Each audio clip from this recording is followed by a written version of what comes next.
Welcome to episode 1 of sustainability with Shyamala. ఈ రోజు sustainability అంటే ఏంటి, అసలు ఎందుకు ఫాలో అవ్వాలి అనేది తెలుసుకుందాం.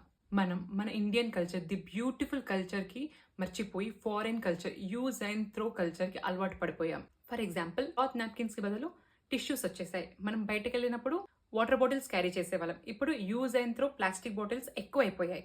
అలా పడేసిన వస్తువులన్నీ మన కళ్ళకి కనిపించకపోయినంత మాత్రాన ఎక్కడో మాయమైపోయినట్టు కాదు. ఏదో ఒక దగ్గర కుప్పలాగా ఉండిపోతుంది. ఏదో ఒక రోజు మన ఇంటి మీదకి వచ్చి పడుతుంది. ఇది మాత్రం ఫ్యాక్ట్ అండి. ఇలా అవ్వకుండా ఉండాలి అని అంటే మనం సస్టైనబుల్ లైఫ్ స్టైల్ ఫాలో అవ్వాలి.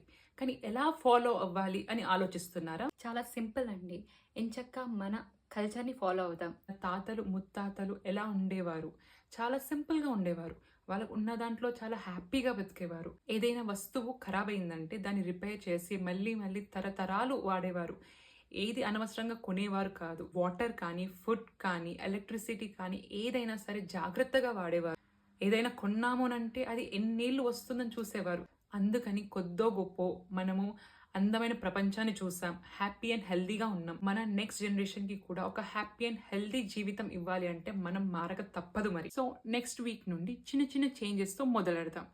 ఇంకెందుకు లేట్ మరి. ఫాలో అవ్వని వారు అప్డేట్స్ కోసం ఫాలో అవ్వండి. మీ ఫ్రెండ్స్ అండ్ ఫ్యామిలీకి షేర్ చేయండి. ఇట్లు సస్టైనబిలిటీ విత్ శ్యామల.